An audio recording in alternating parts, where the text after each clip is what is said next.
Dalam bahasa Arab, politik itu adalah siasat. As-siyasatu.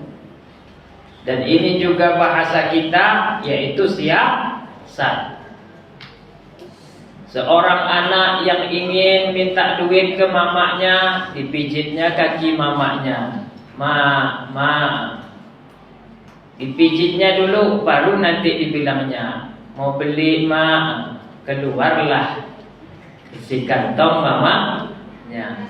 Itu adalah politik. Cara. Memang ada kita dengar politik itu jahat. Kita dengar juga politik itu kejam. Tapi tidak semua. Oleh karena itu, di dalam agama Islam ada yang berpolitik. Ketika Nabi Muhammad SAW perang Paris, perang apa bu? Perang Paris, atau dinamakan dengan perang Khandaq, atau dinama lagi dengan perang Ahzab. Makanya dalam Al-Quran ada surat Al-Ahzab, perang Paris, perang Khandaq, perang Ahzab, itu satu namanya tuh. Kenapa dinama Ahzab? Karena berkelompok-kelompok menyerbu umat Islam. Apa kelompok itu? Kelompok orang kafir dari Mekah atau Quraisy, kelompok dari Madinah, Bani Quraisyah, dan satu lagi, dua kelompok di Madinah tambah satu kelompok di Mekah menyerbu umat Islam yang di Madinah sendirian. Umat Islam 3.000, kelompok-kelompok ini bergabung semuanya berjumlah 10.000. Akhirnya dibuatlah parit besar. Ini dari usulan yang namanya Salman Al-Farisi. Al-Farisi ini artinya Persia. Persia itu di mana, Pak? Ya, Persia itu di mana, Bu? Di Iran. Tuh yang baru meninggal, pemimpin tertinggi Iran. Siapa? Ali Khomeini. Itu Iran itu dulu namanya Persia. Al-Farisi artinya Persia. Salman ini Salman orang Iran.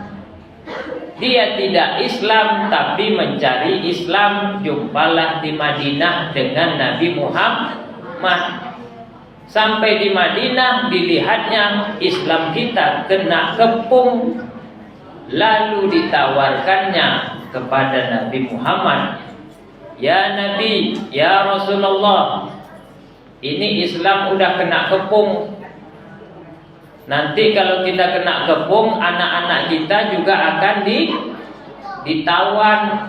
Istri kita, anak perempuan kita ditawan. Azab umat Islam habis lama-lama. Jadi bagaimana kata Rasulullah? Kalau di kampung kami ya Rasulullah, di Iran sana, dibuatlah parit. Dibuat parit yang mana tidak bisa loncat kuda yang terbaik sekaligus. Kuda yang paling kencang sekaligus tidak bisa loncat parit itu. Akhirnya dibuatlah oleh umat Islam, semuanya turun, termasuk Abu Bakar, termasuk Umar. Rasulullah juga ikut membuat parit 5 meter, dalamnya 3 meter. Dibuatlah di sekeliling itu parit sehingga tidak bisa diserang oleh orang Yahudi dan kafir Quraisy. Lama tidak terjadi perang. Akhirnya adalah seorang namanya Nuaim. Ini politik, Bu. Ini namanya politik, Pak. Ada namanya Nuaim.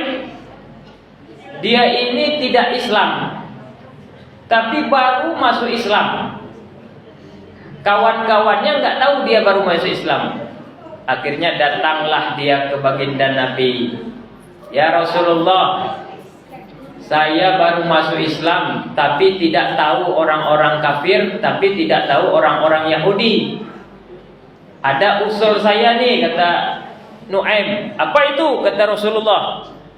Nanti saya datang ke kelompok Bani Quraidah, saya adu domba lah. Maksudnya saya bilang ke Bani Quraidah agar mereka itu tidak ikut lagi perang. Oh gitu. Gimana caranya? Tenanglah Rasulullah, itu saya ada politik, ada cara. Datanglah dia ke sebuah kelompok yang namanya Bani Quraidah tadi. Dibilangkannya lah sama orang tu, hei orang-orang Bani Quraidah, kenapa kalian bergabung dengan orang kafir Mekah untuk memerangi umat Islam? Padahal kita sama-sama tinggal di Madinah ini sama umat Islam. Contohnya orang perumahan inilah umat Islamnya perang sama orang di Marpoyan sana, tapi orang kafirnya orang Duri. Kan jauh itu, Bu, ya? Jauh kan? Jauh orang kafir itu. Mekah sama Madinah itu jauh. Kalau yang udah umroh sama haji, kalau naik bis itu 5 jam perjalanan. Ada kadang sampai 6 jam, 8 jam ada. Nanti kalian diserbu sama umat Islam gimana? Apa orang-orang kafir Quraisy, orang Mekah ini mau menjamin kalian keselamatannya? Kan kalian tidak bisa mengetahui bahwa mereka akan menjamin keselamatan kalian. Kita tinggal di sini Bani Quraidah, kita diserang umat Islam, orang-orang itu pulang ke kampungnya ke Duri. Maksud saya ke Mekah. Dibilangnya lah sama Bani Quraidah itu kayak gitu. Orang Bani Quraidah ini percaya karena dia tahu si Nuaim adalah belum masuk Islam. Setelah dibilangnya gitu, berpikir orang Bani Quraidah, ya juga ya, kita dekat ini antara sini dengan Marpoyan, nanti diserang kita habis. Orang tuh udah pulang ke Duri, tidak ada yang menjamin keselamatan. Akhirnya Bani Quraidah mundur, berarti tinggal 2 lagi kelompok. Lalu pergi pula lah si Nuaim ini ke tempat orang kafir Quraisy Mekah. Karena dia banyak kawan. Pergi dia ke tempat orang kafir Quraisy Mekah. Hoi orang kafir Quraisy, itu tengoklah Bani Quraidah. Dia udah membatalkan untuk bekerjasama sama kita. Dia kayaknya nak mau lagi untuk memerangi Nabi Muhammad. Entah ngapa dia tuh, entah takut dia, entah ngapa. Oh gitu ya katanya. Kata orang kafir Quraisy ke si Nuaim nih. Iya, orang Bani Quraidah tidak mau lagi bersekongkol atau bekerja sama kita. Pokoknya Amerika tuh tidak mau bantu kita lagi, kata Israel. Gitu. Akhirnya orang kafir Quraisy ini mikir juga, aduh, kayak gini payah juga nih. Udah sedikit jumlah kita. Diadu dombalah antara kafir Quraisy dan Bani Quraidah sama si Nuaim. Dan ini dibolehkan oleh Rasulullah. Lama-kelamaan dibantu oleh Allah dengan datangnya badai. Akhirnya pulanglah orang kafir Quraisy. Dan akhirnya tidak terjadilah dikepung tadi Nabi Muhammad oleh 3 kelompok besar. Begini dibolehkannya politik, asalkan untuk kebaikan. Ada sebuah cerita, Pak. Abu Nawas, Bu, kenal Abu Nawas? Kenal? Emang gitu, gak usah ngaku kenal. Gak kenal kan Abu Nawas? Tahu kan? Kalau tahu kan? Dalam cerita dia memang lucu orangnya. Abu Nawas ini tanding sama Raja Harun ar-Rasyid, raja ketika itu. Apa